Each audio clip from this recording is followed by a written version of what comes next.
No podemos iniciar esta edición del Campo, la industria verde, sin entrarle de lleno al tema de los derechos de exportación o retenciones, tema que vamos a conversar con nuestro experto impositivo, Santiago Sáenz Valiente. Santiago, ¿cómo estás? Y lo primero que quiero dispararte así es un poco, porque se está hablando, acá hay dos niveles, digamos, o más para el análisis. Uno, la base legal sobre la que se monta el gobierno para estas modificaciones en los derechos de exportación. Y segundo, lo conceptual, que es lo que significan para el sector agroindustrial. Pero vamos con lo primero. ¿Hay base para esto? A ver, no la hay y ya no la había en el año 2002. Acá lo que hay que aclarar, Héctor, ¿cómo estás? ¿Cómo está todo? Imagino que con ánimo de violencia, porque ya el agro no da más. Lo que hay que aclarar es que en el año 1992 prácticamente no había derechos de exportación, cotización del dólar 1 a 1, y en el año 2002 aparece una pretendida aplicación de resoluciones ministeriales que fueron consecuencia de una supuesta delegación para modificar los porcentuales, donde la soja llegó incluso en el 2008 después al 35%. Recordemos que hubo un fallo de Bunge en el año 2008 y que se le dio la razón por etapa de Tribunal Fiscal de la Nación, no Corte Suprema todavía. Se toma tiempo, ¿no?, para resolver las cuestiones en la Argentina, donde se declaró que era inconstitucional ese incremento porcentual de la soja durante un periodo. Ahora, la verdad es que los derechos de exportación, Héctor, está clarísimo por Camaronera Patagónica, que todo el mundo lo nombra ahora, por lo que es la estructura de este impuesto, debe ser, al tratarse de un impuesto, ser aplicado y modificado por el Congreso Nacional, es decir, entrando por diputados y haciendo las modificaciones pertinentes. Ahora, para la discusión que hay a partir del año 2022, hay una cuestión básica, que es que el presupuesto nacional 2022 no se ha modificado y por lo tanto se ha caído inclusive esa delegación que estaba prevista para periodos anteriores, y que el Poder Ejecutivo se arrogó su derecho de modificar los porcentuales y todo lo que sabemos que pasó previamente también. Bueno, hubo reducciones con Macri, todo lo que conocemos tiene una historia muy larga, pero lo cierto es que esto es un impuestazo, los derechos de exportación, y no hay, nadie está obligado a hacer lo que la ley no manda, ni prohibido de lo que la ley no prohíbe. Entonces, aquí hay una cuestión básica jurídica. El problema es político, diría yo, porque está el nivel de recaudación que generan los derechos de exportación, mal llamadas retenciones, y creo que es un verdadero problema esa denominación, porque las retenciones, cuando a uno le retienen algo para garantizar una deuda, y una vez cancelada la deuda te lo devuelven. Acá es un impuesto, sin ninguna duda, y un impuesto virulento. Entonces, que no está justificado, y ahora después vamos a hablar de las justificaciones, pero la verdad que hoy no está justificado de ninguna manera. Esto respecto de la parte legal. Yo no soy abogado, soy contador, como sabés, pero he estudiado y analizado la cuestión y considero que evidentemente es caso por caso que se tiene que plantear para que llegue a un final feliz, digamos, para el productor. Y la verdad es que todo esto tiene su costo también, discutirlo, y entonces, bueno, hay algunos que continuarán pagándolo. Puede armarse una revuelta compleja, porque acá están involucrados también los que actúan, exportadores, y los que la ligan en forma directa, que son los productores. La verdad es que no entiendo, si bien la harina de soja y el aceite de soja es lo que estarían pensando en incrementar, dos puntitos, quiero aclarar esto, dos puntitos, ese 2%, acordate cuando estaba al 20% y dijeron, vamos a aumentar 5 puntitos. 5 puntitos sobre 20% es 40% de aumento. Entonces, Claro.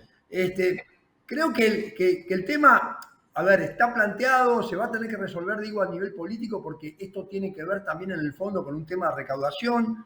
En la recaudación total, los derechos de exportación participan como el 10% de la recaudación total, 9 y pico.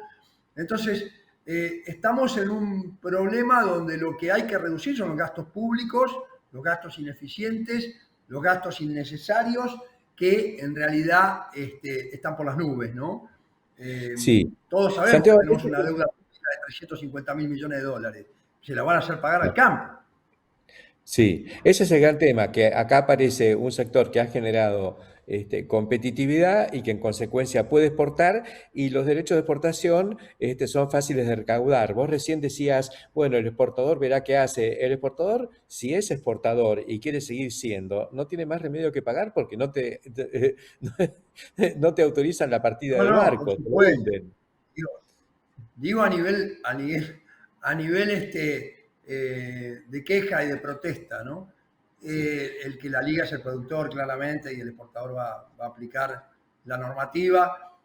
Yo creo, Héctor, que a esta altura, y con los minutos que siempre son tiranos en todo esto, creo que tenemos que referirnos a algunas críticas constructivas para poder transmitir qué son los derechos de exportación y, en definitiva, qué pretendida justificación tiene.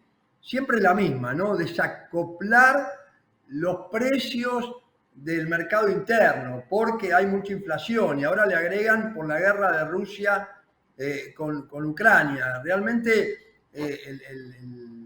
la imaginación que tiene el gobierno para tomar estas medidas que encima le llama herramientas y que son un impuesto, no hay ninguna duda, sí.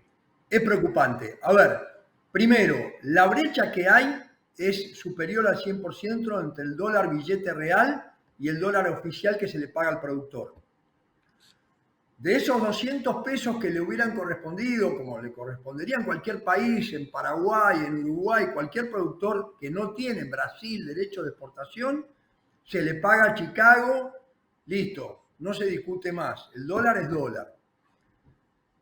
Acá, con esta brecha y este 33%, un tercio de ese precio, se le paga al productor y de ahí hay que restar todos los impuestos y todos los gastos, porque esto es otro de los grandes problemas. ¿Qué pasa a aquel productor que está en emergencia agropecuaria?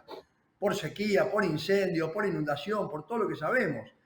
En emergencia, entonces, puede llegar a tener una magra producción y esa magra producción le van a aplicar los derechos de exportación. Esto Claro, los es productores de Corrientes, por magnífico. ejemplo. Un productor de ¿Cómo, Corrientes Héctor? Un productor de Corrientes que, digamos, pudo salvar algún cultivo, pudo salvar la soja, si sembró algo de soja, y bueno, va a tener que pagar ese 33% de derechos de exportación más el desdoblamiento cambiario, más allá de que haya perdido todo lo demás.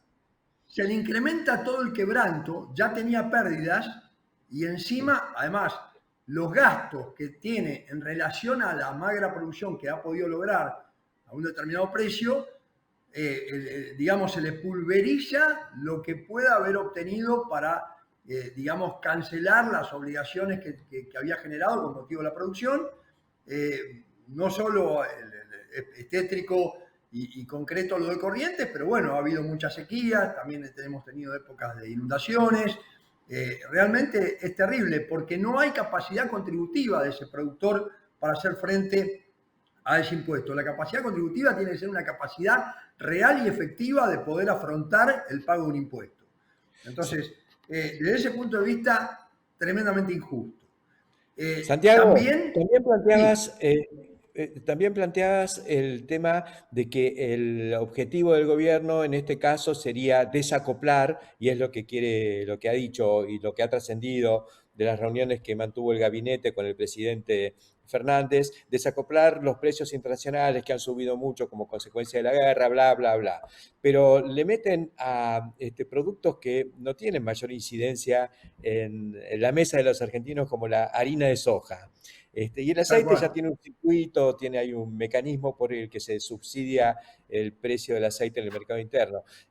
Lo que pasa es que quieren recaudar, generar un fondo y con ese fondo subsidiar desde el Estado a la harina de trigo y los fideos y no sé qué cosa.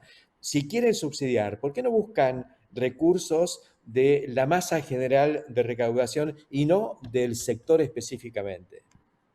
Bueno, a ver, no se puede poner un impuesto para cada necesidad, en primer lugar. Existen rentas generales, como bien vos decís.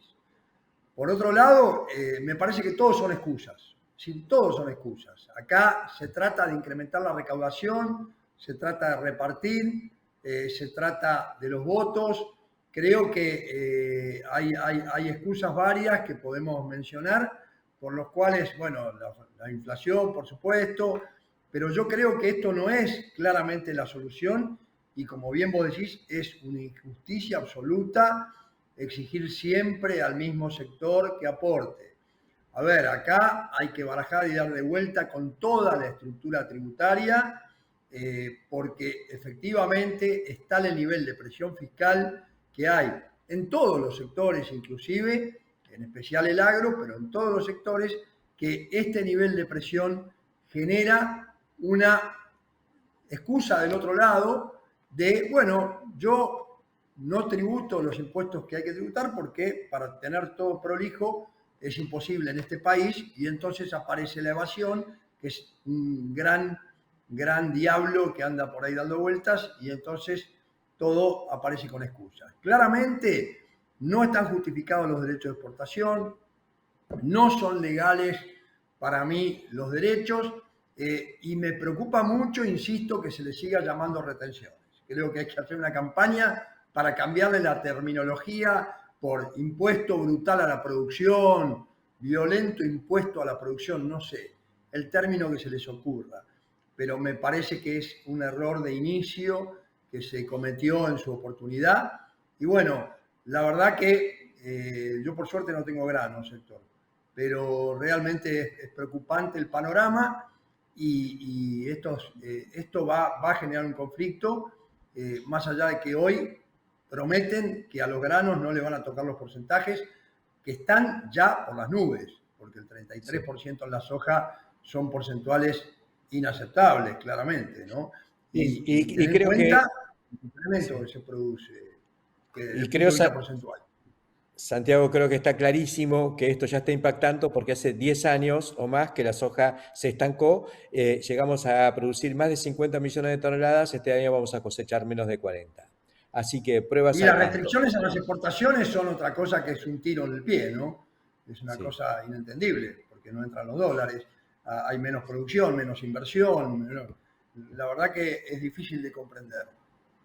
Gracias, Santiago, por estos comentarios. La pelota está rodando. Vamos a ver si se puede parar. Lo bueno es que todo el mundo está hablando de esto y eso aproxima una solución más de fondo. Será hasta prontito, Santiago. Un abrazo grande, Héctor, y muchos saludos a todos. Gracias. Y nosotros continuamos aquí en el campo La Industria Verde.